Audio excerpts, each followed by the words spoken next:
On today's Locked On Thunder podcast, the Oklahoma City Thunder lose to the Utah Jazz as SGA drops another 30-plus point game. Aaron Wiggins is back and makes an impact. Darius Bazley shows off some defensive versatility, and the Utah Jazz just could not miss from three, putting up 23 three-pointers. All of this and more coming up on today's Locked On Thunder podcast on the Locked On Podcast Network, your teams every day. You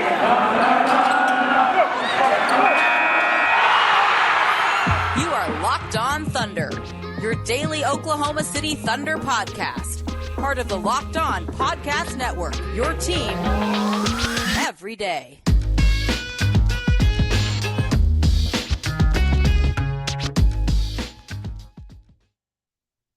Let's get it going on the Locked On Thunder podcast on the Locked On Podcast Network, your teams every day. I am your host, Rylan Stiles. You can follow me on Twitter at Rylan_Stiles. You can follow the show on Twitter at LOThunderPod. Email the show, LOThunderPod@gmail.com. On today's show, brought to you by BetOnline, we're going to dive into the Oklahoma City Thunder falling to the Utah Jazz, SGA racking up another 30-point night, Poku filling up the stat sheet, Bazley showing off defensive versatility, and Aaron Wiggins returning to the lineup, as well as Lindy Waters making a huge impact in this game and a huge highlight play with a block on Jordan Clarkson. Again, this show is brought to you by BetOnline, which is the one-stop shop for you for all your betting needs. Go there right now to betonline.net. Now, the big story from this game, as the Thunder take on the Jazz on Sunday, is SGA. He scores 33 points, goes 47% from the floor, 0 for 4 from 3, 11 for 12 from the free throw line, 7 rebounds, 8 assists, 4 steals, a block, and 0 turnovers. That's impressive. You consider who is inactive right now. You have Josh Giddey out with that injury. You have Lou Dort out, Ty Jerome out. And it really forces SGA to be the only creator, the only player with the ball in his hands. And for the defense, it's really the only player that they have to respect. You think about how insane this rampage he's on right now, where he's averaging 33 points per game since the All-Star break is.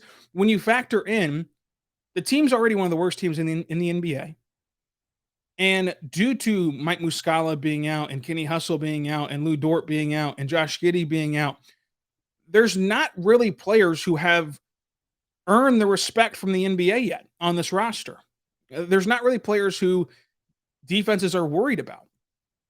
In fact, the only player that defenses key on is SGA, because if you get beat by Trey Mann, if you get beat by Darius Bazley, if you get beat by Poku, you just shrug your shoulders and move on because you feel like you can outscore Poku or Trey Mann or Darius Bazley. But you want to stop SGA. And then when you factor in that SGA gets most of his damage done at the rim, which, again, due to the lack of shooting on this team in general, even if they're fully healthy, but especially right now with no Kenny Hustle, no Mike Muscala, no Lou Dort, they're just going to clog the paint and force the drive and kick, which SGA is elite at making the drive and kick pass, but he does not have those knockdown shooters around him. But yet still, SGA is finding different, unique ways to score around the rim, even against the length of the Utah Jazz. I just find this stretch here to be the reason why, or the reason to point to the fact that SGA is an elite basketball player scoring the basketball around the rim. And it's the reason why, even going back to the bubble period, we were saying that SGA ceiling is a top 15 player in this league. Because you have to imagine there's still another step to take for SGA. If you surround him with 3 shooters in a lineup, or 4 shooters in a lineup, or however many shooters you have, even just 2 more shooters in a lineup, with his already great scoring ability, despite all the flaws we already pointed out with this roster, you'd imagine he gets even better as a player, even better as a scorer, even better as a facilitator, as a creator for others. And so he's already this good, a borderline all-star. You know, we can go back to last year where he should have been an all-star. Obviously this year, not so much, but last year should have been an all-star. And A more put together roster around him catapults him into that top 15, even borderline top 10 range if he takes that leap like you can project him to due to these numbers that we're seeing this year. He's shooting a career high 62% at the rim. He's shooting 43% in the mid-range, 44% in the short mid-range. He did a great job dominating whenever Rudy was off the floor, but even found crafty ways to attack Rudy Gobert when he was on the floor, taking advantage of some slow rotations and just proving to be an elite scorer. Even his first bucket, you saw it was a fake step back at the three-point line, which I believe was Bogdanovich that was guarding him, kind of fooled him. And then he did the actual step back in the mid-range, which created space. And even though we've seen SGA clank a lot of step back threes this year, and it's even gotten some fans wanting him to take that out of his game, I've always been consistent saying he should keep that in his game and continue to work on that all year long and for the foreseeable future because it adds so much to his game. You're seeing right here that the NBA defenses have to respect him as a scorer, and they have to respect him as a player. Percentages, lack of three-point shot this year, lack of three-point success this year, all that goes out the window because you still respect number two. You don't care what his basketball reference page says under three-point percentage. And that allows him to create all this space. And he had 20 points in the first half. You saw the wheels turning on how to score against a lengthier team than what he's usually going to go up against. Because he utilized more fall-away jump shots in the mid-range and fall-away jump shots around the rim. He finished higher off the glass to not get blocked. After the game, Wiggins calls him unguardable, mentioning that, in training camp, kind of his welcome to the NBA moment was trying to guard SGA and saying, look, I did everything right. I did everything I could possibly do. That was Wiggins' exact words. I did everything right. I did everything I could possibly do. And he still scored. And he mentions how, SGA might not be the quickest player in the league, but the way that he changes direction and his pace allows him to blow by defenders. And Darius Bazley had a really good post-game press conference yesterday. And in that press conference, he mentioned that SGA is taking on more of a leadership role and that he's doing more of the pull guys aside and talk to them or explain things to younger guys. He's still more of a lead by example type of player, SGA is, but he's adding that vocal leadership to his arsenal as well now. This has been a really good stretch from SGA since the All-Star break. And the 0 turnovers, only 4 fouls whenever you're playing with no center. No offense to Olivier Sarr, who's 7 feet tall, but for all intents and purposes, you play with no center against the Jazz, and you're having to rotate and switch onto bad matchups, and you only foul 4 times, 0 turnovers against this lengthy team. 4 steals, a block. Like SGA was just on another level in his 38 minutes in this game. And I just cannot kind of put into words how special SGA can be as a basketball player because of the things we're seeing right now. And if you trust Sam Presti to build this roster, and you trust Sam Presti to utilize these draft picks to get young talent and also proven NBA talent, then your ceiling for SGA, when we have those ceiling conversations, should be unlimited, should be untouchable, right? Because if he's already this caliber of player with this roster, again, we have to call a spade at some point. This is not a good roster. It's why they're one of the worst teams in the NBA, folks. And the pieces who might be good in the future right now don't have the gravity of the defense and the respect of the defense. Only SGA has that. And he's already this good. So you put a star around him, you put a couple, true pieces around him, the sky's the limit. And it's why, you can't wait for Josh Giddey to get back and playing again as well. But SGA has another eye-opening game. This should be an eye-opener to what he can be in the future. To have rim success and to have mid-range success against this team in Utah and with your pieces in Oklahoma City, you just shake your head and just wonder, what he looks like next year, what he looks like the year after, whenever this roster is kind of put together. But again, I want to tell you about our good friends over at Built Bar. Built Bar is a fantastic protein bar that tastes just like a candy bar. Go to builtbar.com. Use the promo code LOCK15. Get 15% off of your next order. Folks, Built Bars are fantastic. They're all covered in 100% real chocolate, and they're a protein bar that tastes just like a candy bar. Go to builtbar.com. Use the promo code LOCK15. Get 15% off of your next order. They are low calorie, high protein.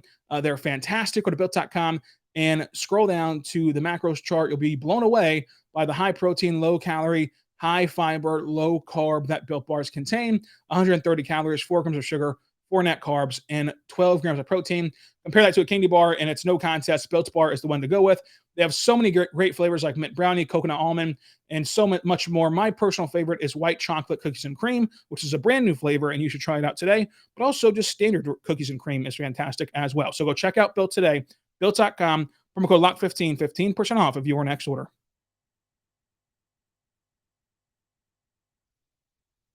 We are back on the Locked On Thunder Podcast, on the Locked On Podcast Network. Your teams every day.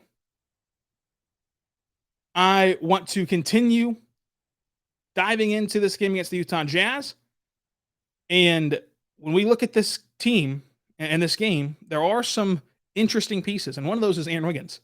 Wiggins is a guy that, the Thunder found with the 55th overall pick in the NBA draft. And he looks more comfortable in this game than he had been before, right? So Wiggins sprained his ankle the first time, and when he came back, he still looked kind of hurt a little bit, or kind of just like not comfortable, I guess I would say. And again, that's just from the outside looking in. And then he hurt his ankle again, and now he's back for the first time against Utah. And in this game, he kind of picked off more with what he left off with before that first ankle injury, scoring 11 points, 2 assists, 2 steals, 4 rebounds, and 62% from the floor. Really like Wiggins' game. He had his 2-way contract converted to a full-time deal, obviously.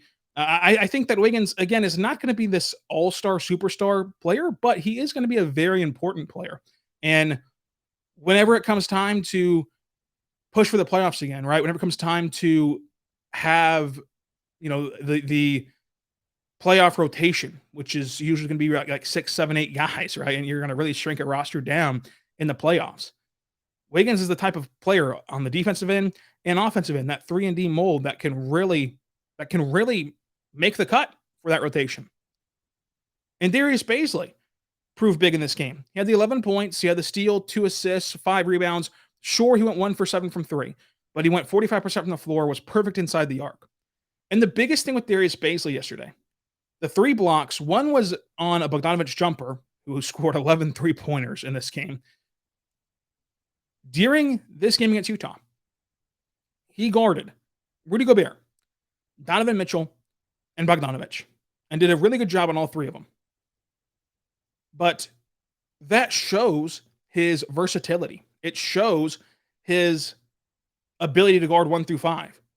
And one of the biggest things in this entire, kind of spectrum, in this entire season, so to say, is how difficult that is to go into a game and your matchup not being one person, not being one position, not being one play style, it being 3 different players of all different calibers, right? Rudy Gobert down low around the rim all the time. Bogdanovich, a off-ball 3-point shooter. Mitchell, just a score, a bucket getter. On ball, off ball, any which way, all 3 levels. Really hard to guard Mitchell. To be able to do all 3 things in one game shows you that elite pathway defensively. And in the playoffs, you're going to need elite defense whenever the game gets to a half-court setting and it's more ISO ball and it's just more intensive than just running up and down the floor and seeing what happens. And that's where Bazley can really come in. And Matisse Thybulle is a player that Thunder fans really liked in his draft. And Matisse Thybulle was a player that Philly fans seem to like and will obviously be in their playoff rotation because of his defense. Matisse Thybulle shoots 28% from 3, 32% in the corner. Bazley shoots 29% from 3, 31% in the corner. Bazley's 21 years old. Thybulle's 25 years old. Bazley can guard 1 through 5, and I don't think Thybulle can. And you can go back and forth on who you'd select out of Thybulle and Bazley, but it just shows that at 21 years old, with his defensive upside and potential and what he already is defensively, there's no reason to believe that he cannot succeed and that he cannot, succeed and he cannot find a career for himself in the NBA. And tonight was why. I mean, you guard all 5 positions and you do it very well. Pokusevski, 12 points, 11 rebounds, 4 assists, a steal, a block, 2 turnovers, 0 for 5 from 3 though. But a nice game from him in 33 minutes. He was really all over the place in terms of getting the rebounds and the assists and the points. Obviously, a tough shooting night, but those happen. And the fact that he had a tough shooting night and then didn't try to break it in this night, right, and didn't try to snap out of the cold streak during this flow of this game, and instead just kind of surrender to the game, right? And what I mean by surrender to the game is, when you go 0 for 5 and you have Poku's confidence, and you've seen Poku's track record dating back to last year with kind of how crazy he could get with the ball in his hands, it's easy to shoot that 6th shot, 7th shot, 8th shot, right? And just think that was going to go in and break your cold streak. But he let the shots come to him. If he was open, he shot it. If he wasn't, he passed the ball or drove it or do whatever he needed to do, right?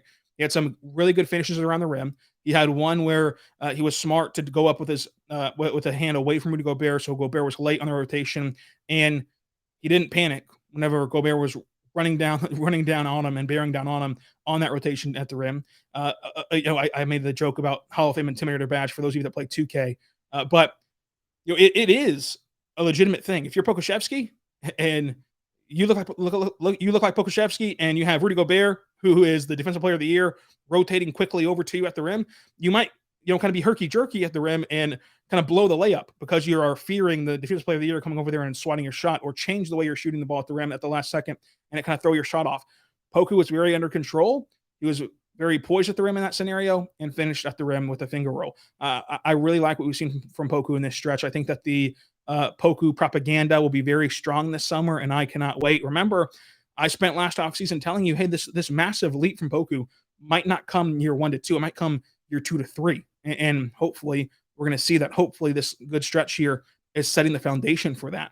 But I want to give a huge shout out to Vic Krejci, who scored 6 points, 2 of 3 from 3, 2 rebounds, a steal. And also Lindy Waters, 2 for 2 from 3, a massive block on Jordan Clarkson, meeting him at the rim and just having just this insane success on that block. Just something that you hardly ever see from a guard like Lindy Waters, but he was able to get physical. And I think that kind of was a moment, like that was a play that kind of encapsulates the game for the Thunder. They're down all their quote unquote bigs on an already very small team, right? And you're playing an already really big team in Utah, and everybody, top to bottom, every player on the roster stuck their nose in it, put their chest in front of the rim, walled up, and tried their best to stop them, and tried their best to get physical, and tried their best to just throw elbows in the figurative sense, not the literal sense, but tried their best to mix it up down there. Outsized, out-muscled, but they were physical. And I think that was all you can ask for from the effort from the Thunder, and Mark preached as much after the game. But the 2 for 2 from 3, the massive block, the 2 rebounds, he had 2 blocks total, 6 points, 12 minutes, really good 12-minute stretch from Lindy Waters. And then Olivier Sarr also played well, 11 points, a putback slam, 1 for 4 from 3, 9 rebounds, a steal, 2 blocks, 3 turnovers, 2 fouls, and 20 minutes of action. Again, Sarr is not a player that I project to be in the NBA for very long, but still credit to him for having a really nice game in the NBA, and we'll see where the chips fall on that front down the line. But I do want to tell you right now about our good friends over at BetOnline. BetOnline is fantastic. Football season is over. However, basketball is in full swing. Both pro and college hoops, from all the latest odds, totals, player props, where the next fired coach is going to land. BetOnline.net is your number one spot for all your sports betting needs. BetOnline remains the best spot for your sports scores, podcasts, and news this season. It's not just basketball. BetOnline.net is your source for hockey, boxing, UFC, and Olympic information. And if baseball ever comes back, baseball as well. Head over to the website or use your mobile device and learn more about the trends in action. BetOnline is where the game starts.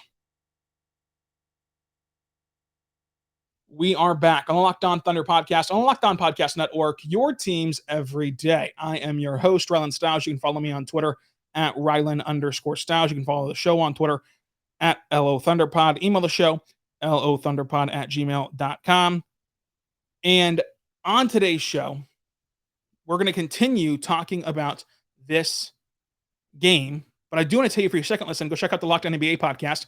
The Locked On NBA podcast is a daily podcast talking all about the association that you know and love. So check out Locked On NBA. It has a rotating cast of hosts each day, so it's always a fresh mix and always a fresh podcast. So go check it out.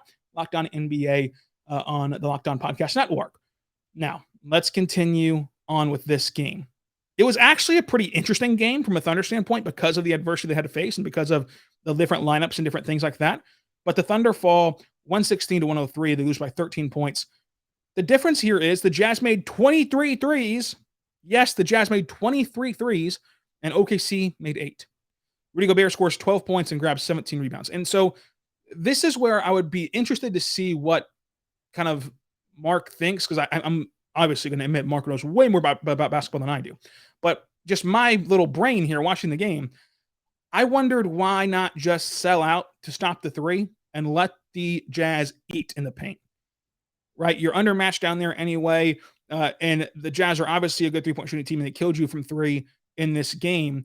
And, you go down to, points in the paint, and you dominate the Jazz in points in the paint despite the mismatch on the size front. And Rudy Gobert, I think if you let him just keep shooting layups, you're going to find that you have a lot more success than if you just let them shoot 23, make 23 threes in this game. But maybe there's some actual coaching reason why they didn't just sell it up to three and just let Rudy score every time on the floor. I think that if you just let that happen, you've got SGA, you've got some different players that can keep pace, but still you only lose by 13 points. It was a good comeback from the Thunder as Gobert scores 12 and grabs 17 boards. Donovan Mitchell scores 24. Clarkson scores 20. Bogdanovic scores 35 on 11 three-pointers. Fantastic game from him. The Thunder had 5 in double figures. However, Shai is the only player who scored more than 11 points. OKC once trailed by 23 points. OKC once led by 3 out of the gate. There was 2 times this game was tied and 3 lead changes. The Jazz grabbed 1 more rebound. They had 7 more assists, though. The Jazz had 11 turnovers to OKC's 7. The Jazz shot 44% from the floor, 44% from 3, and 76% at the line. This is the difference. OKC shot 42% from the floor and 20% from 3 for the Thunder, 89% at the free throw line. OKC scored 23 fast break points. The Jazz scored 9. Each team had 14 second chance points. OKC dominates points in the paint. Again, 54-28. 54-28 in points in the paint. Both teams had 30 points off their bench. Utah had 11 points off of turnovers. OKC had 6. Utah won the first 2 quarters. OKC won the last 2 quarters. And again, I just would like to see what would happen if they would have just sold out for the top of the three and let the Jazz score 3 of them every single time. But let's talk about the game overview, because we do have something to discuss with Josh Giddey, who is still out, as is Lou Dort, Ty Jerome, Muscala, Kenny Hustle, JRE, Isaiah Roby, and Derek Favors. Roby was a late scratch with a back injury. He was in the starting lineup for the pregame and then was a late scratch before tip-off. But we have no update on any of these players as Utah missed Mike Conley besides Josh Giddey. Josh Giddey was said on Saturday after practice that he would be out a couple of weeks. Now, the season has 4 weeks left, and so a couple of weeks would take you to 2 weeks left in the season. And Mark did clarify that the Thunder and him and everybody hopes that Josh Giddey will be back this season. So he hopes that his season is not over. But missing a couple of weeks only leaves you a couple of weeks left in the season.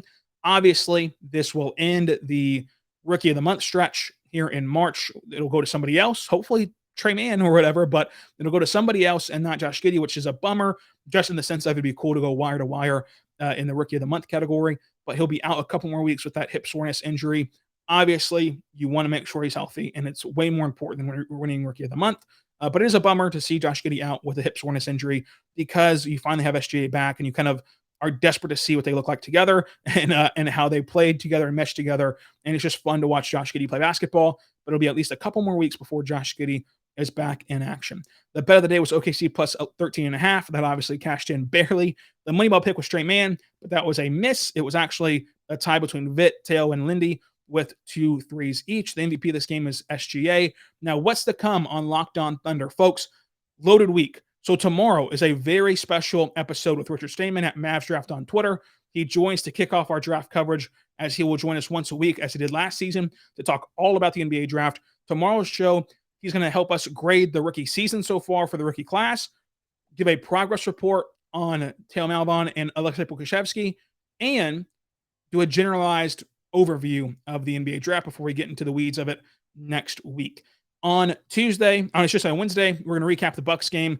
On Thursday, recap the Wolves game. On Friday, it's a special Friday episode of Stock Watch around the NBA and around the Oklahoma City Thunder. So do not miss an episode of Locked On Thunder. Subscribe for free across all platforms, including the platform of YouTube.